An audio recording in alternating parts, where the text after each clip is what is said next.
Anong kumpleto na? Anong kalakal? Nilipad ko ito sa susunod na pahina.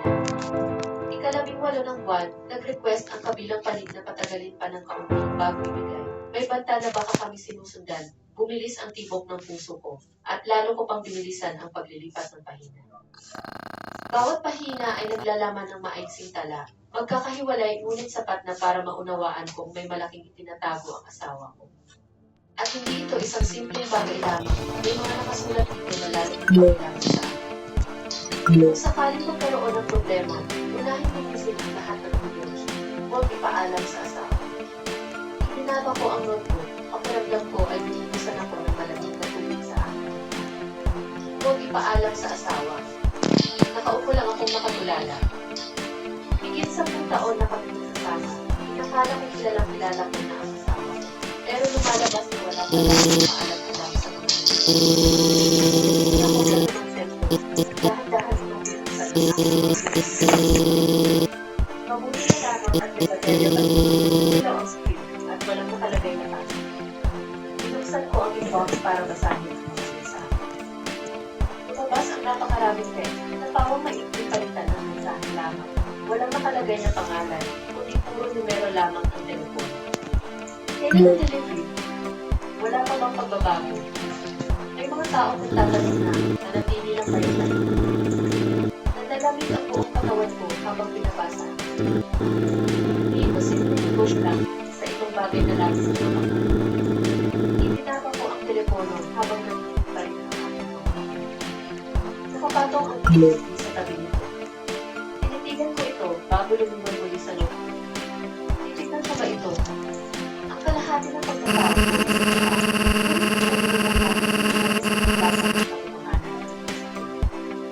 Tumulo ako ang bigla sa sala para isaksak ito sa lipunan.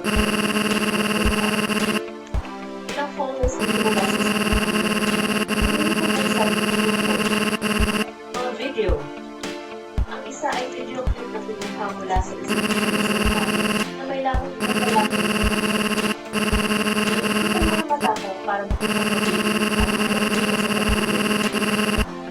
kasama ng mga lalaki iyon ang aking kasama. Nakapay siya ang seryoso at pag-usan ko. Mula sa lugar na iyon at walang mag-iisip na nandoon. Tumawa ang lalaki. Itago mong mabuti, kukunin yung doon kapag I know nothing is better. Nanigas ako habang nakatayo sa harap ng Something television. magic. Malinaw na sa akin ang lahat na ito. Oh, Hindi nagkataon lamang ang pagdating baby. ng mga taong Won't punta you, sila dito para kunin ang bagay baby? na ito. At ang asawa ko ay nasasangkot sa isang seryosong kaso na wala ako sa mga kaalaman. At nang mismo sandaling iyon, biglang nag-vibrate ang telepono ko mula sa isang pamilya na ito. Nakatitig lang ako sa screen, mabilis at malakas ang tibok ko. I have to go home. Nag-alinlangan ako ng ilang segundo bago ko tuluyang sinagot ang tawag. Umalingongo ang malamig na boses mula sa kabilang linya. Binuksan mo na ang kahon, di ba? Nanigas ang buong katawan ko dahil ang boses na iyon ay eksaktong boses ng lalaking nakatayo sa labas ng disco. Nanigas ako at napakahigpit ng hawak ko sa telepono hanggang sa mamuti ang mga kasukasuan ng aking mga daliri. Ang boses sa kabilang linya ay hindi mataas, hindi rin maingay ang pananakot, pero napakalamig nito na naging dahilan para maramdaman kong parang sinasakal. Binuksan mo na ang kahon, di ba? Hindi ako sumagot kaagad. Nang mga oras na iyon, daan-daang kaisipan ang umiikot sa Right, utak ko. left, Kung sasabihin I ko like hindi to pa, go maniniwala kaya sila. right. At kung sasabihin ko, And ano ang I'm gonna susunod na go mangyayari? to where? Natahimik ang kabilang linya ng ilang segundo bago nagpatuloy, pantay pa rin ang tono ng boses. Hindi mo na kailangang magsalita, alam naming nabuksan mo na, dahil kung hindi ay hindi mo papatayin ang mga ilaw at magtatago sa loob ng kwarto ng ganyan. Napalunok ako dahil alam kong sinusubaybayan nila ako. Bumalik ang katinuan ko at pilit kong ginawang kasing normal hanggat maaari ang boses ko. Sino ba kayo? Bakit kayo pumunta sa bahay ko? Ano ba ang mga bagay na iyon? Isang mahinang tawa ang pinakawala ng kabilang linya. Hindi ito masaya, hindi rin malungkot, kundi blanko lamang. Masyado kang maraming tanong pero sige, sasabihin ko ng maikli. Ang mga nasa loob niyan ay hindi sa iyo at habang mas matagal mo iyang hawak, mas nagiging mapanganib para sa iyo. Mas hinigpitan ko ang hawak ko sa telepono. Kung ganoon ay bakit nasa loob ito ng bahay ko? Hindi agad sumagot ang lalaki, isang mahabang katahimikan ang namayani bago bumaba ang tono ng kanyang boses. Wala bang sinasabi sa iyo ang asawa mo? Ang tanong na iyon ay parang isang patalim na direktang tumarak sa puso ko. Huminga ako ng malalim, pilit na pinapakalma ang aking boses. Hindi ko alam ang sinasabi mo. Muling tumawa ng mahina ang nasa kabilang linya. Mas matalino ka kaysa sa inaakala ko. Pero sige, liliwanagin ko pa, ang asawa mo ay may itinatago para sa amin, pero ngayon ay nagkaroon ng problema at kailangan na namin itong kunin pabalik. Pakiramdam ko ay parang pinipiga ang utak ko habang pinapakinggan ko iyon. Nagtatago para sa kanila. Lumalabas na ang lahat ng ito ay hindi na lang basta hinala, isa itong katotohanan. Nagsimulang manginig ang boses ko nang magtanong ako. Ano ba ang bagay na iyon? Sa pagkakataon ko, hindi na umiwas ang lalaki. Hindi mo na kailangang malaman ang mga detalye, pero kung nabuksan mo na ang sigurado akong naiintindihan mo na hindi ito isang maliit na bagay na. Nanahimik ako. Tama siya, naiintindihan ko na. At dahil naiintindihan ko ito, mas lalo akong natatakot. Muling nagsalita ang lalaki at mas seryoso na ngayon ang kanyang boses. Makinig ka sa akin, babalik kami dyan ngayong gabi. Iwan mo ang kahon sa tapat ng pinto at walang mananakit sa iyo. Ituturing natin na parang walang nangyari. Agad akong nag-react. Paano ang asawa ko? Natahimik sandali ang kabilang linya bago sumagot. Ang problema ng asawa mo ay wala na sa mga kamay namin. Ang pangungusap na iyon ay nagpalamin ng gusto sa puso. Ano nang ibig mong sabihin? Hindi mo na kailangang malaman pa. Isipin mo muna ang sarili. Nakaramdam ako ng matinding galit na unti-unting umahaba na may halong takot. Dinamay niyo ako sa gulo na ito tapos sasabihin niyo hindi ko na kailangang malaman ako ang asawa niya. Bumuntong hininga ang lalaki na parang ayaw na niyang magsalita pa. Gusto mo ba talagang malaman? Hindi ako sumagot pero ang pananigin ko mabagal siyang nagsalita. Hindi lang nagtago ng gamit ang asawa mo, naghahalin sa isang bagay na kailangan sabihin. At ngayon ay may ibang tao sa halaman. Kinilabutan ako nang marinig ko iyon. Sino ang ibang tao? Hindi kami. Isang maikling sagot, pero sapat na para ipaintindi sa akin ang tindi ng pangalan. Marinig ko hinawakan ang telefon. Paano? Sa pagkakataon ko, lumalumanay ang boses sa kabilang linya. Kung ganoon ay kaharapin sila at hindi. Isang napakabigat na katahimikan ang bumalot sa akin. Pagkatapos ay may tinigdan ng lalaki ng isang bagay. Inakala mo ba na sa pagsipa namin sa pinto ay marahas na kami? Kumpara sa mga taong iyon, napakabait pa namin sa iyo. Pagkasabi niya noon ay pinatay na niya ang tawag. Nanigas akong nakatayo sa gitna ng sala. Ganun pa rin ang ayos ng bahay, pero nag-iba na ang lahat. Pakiramdam ko ay naging mabigat ang hangin. Ang bawat pader, ang bawat sulok ng bahay ay tila naging estranghero sa akin. Naupo ako sa silya. Napahawak ako sa aking ulo gamit ang dalawang kamay. Saan ba talaga gusto ko? Hindi ko na kayang mag-isip pa ng higit. Makalipas ang ilang sandali, tumayo ako at bumalik sa kwarto para kunin muli ang kahon. Nandoon pa rin ang tatlong bagay. Ang notebook, ang cellphone, at ang keys. Tinitigan ko ang mga ito na para bang tatlong bombang hindi pa sinasama. Bigla kong naalala ang matanda. Ang paraan ng pagtitig niya sa bahay at ang mga salitang binitawan niya. Huwag ka na munang manatili rito kung may magyayari na ito. Kaninang umaga ay inakala ko yung masalita ng walang pagkukuhan. Pero ngayon ay hindi totoo ang bawat salita niya. Naupo ako, kinuha muli ang notebook at inuupa ito sa mga susunod na taon.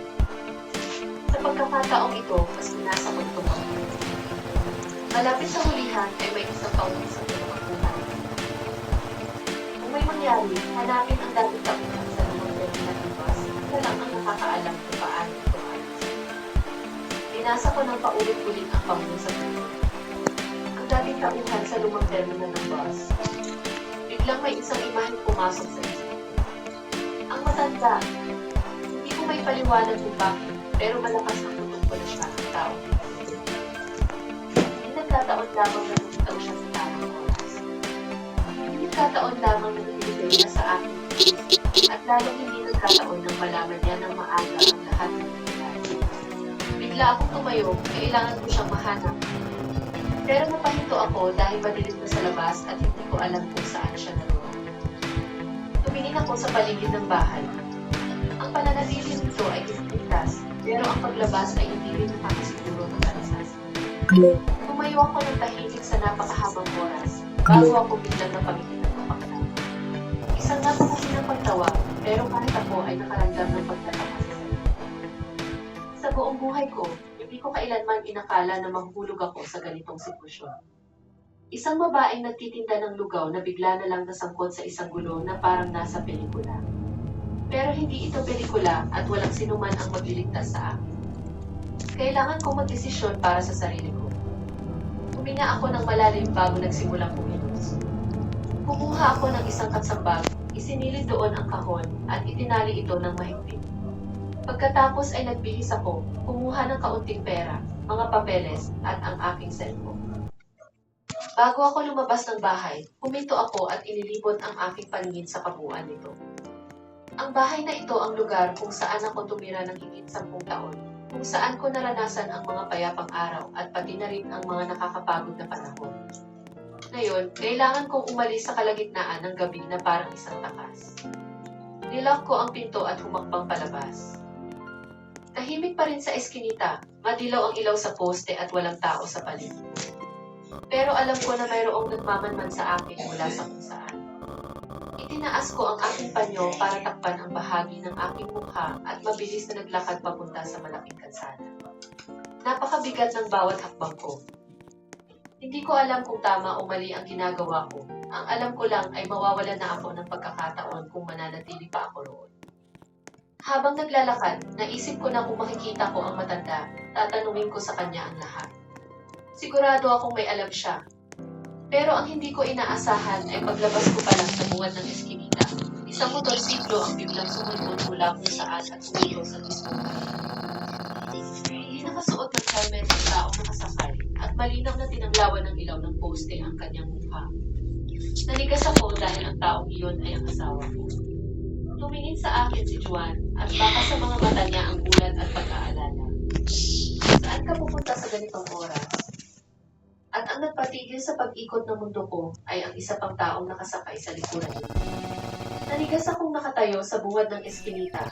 Mahigpit pa rin ang hawak sa strap ng bag, parang nahulog ang puso ko hanggang sa talampakan nang makita kong humintong si Juan sa mismong harapan ko.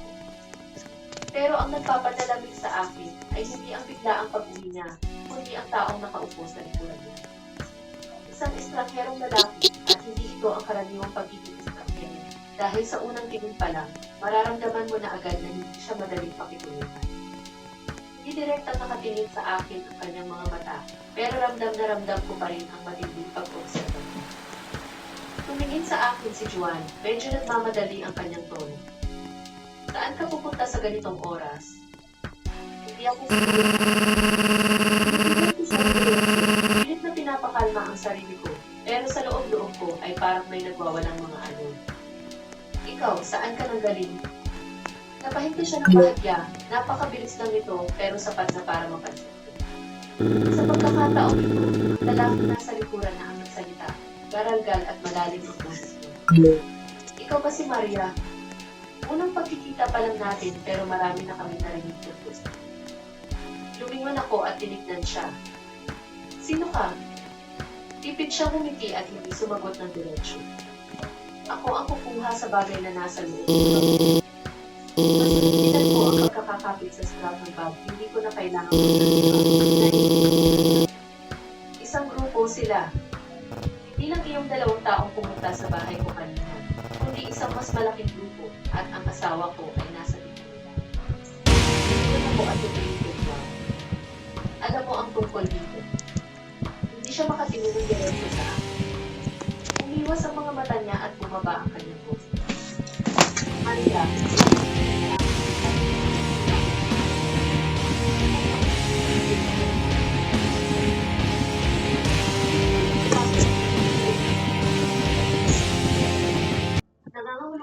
bago siya ng